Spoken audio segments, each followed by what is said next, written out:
ఉమ్మడి నెల్లూరు జిల్లా నాయుడుపేటలో ముక్కోటి ఏకాదశి సందర్భంగా భక్తులతో కిక్కిరిసిన వైష్ణవ దేవాలయాలు.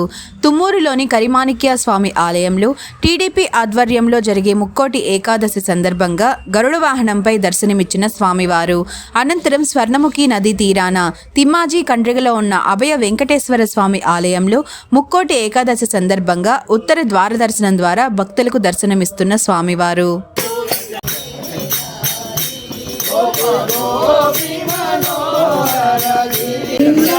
మంగళాలయ మంగళవల్లభ గోవింద హరి గోవింద మంగళాలయ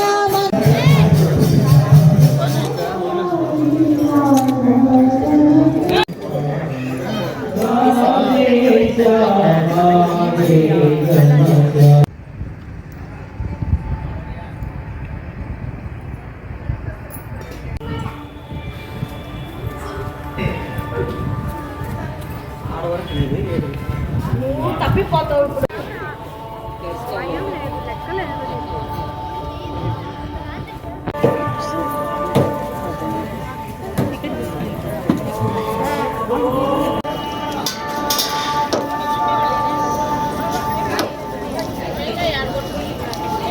శృంగగలద్గలగంగా సమాలింగితస్య కటికర్ధమఫలమర్థమగలితోద్యమ విరసత్యమ నియమాదిమ మునిగణ నిషేవ్యమాన ప్రత్యక్షే భవన్నిసలిల సమర్చన నమర్చన నిఖిల పాపనాశన పాపనాశన తీర్థ.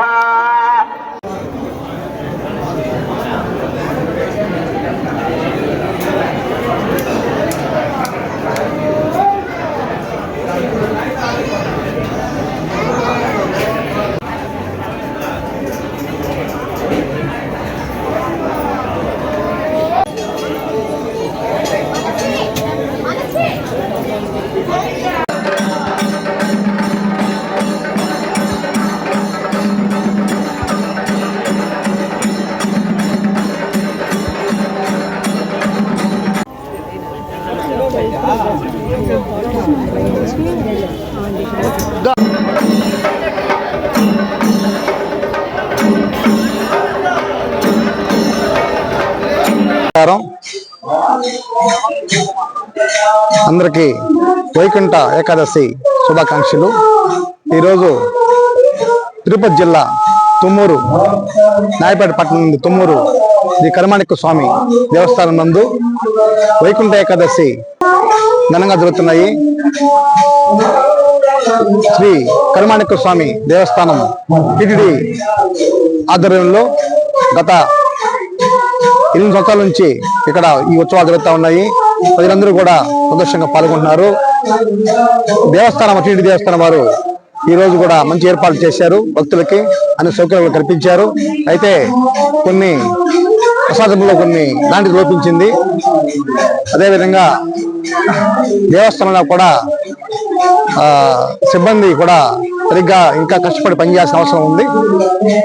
ఈ విషయాన్ని నేను టిటిడి దేవస్థానం వారు యువ గారు మరియు జేయువ గారు ఇటు కొంచెం పరిశీలించాలని కోరుకుంటున్నాను. అందరికీ ధన్యవాదాలు. Thank you. కావలి నియోజకవర్గ ప్రజానీకానికి నా నమస్కారాలు. నూతన సంవత్సర వేడుకలను పూర్తి చేసుకొని రేపటి రోజున ముక్కోటి ఏకాదశిని మన అందరం కూడా జరుపుకోబోతున్నాం.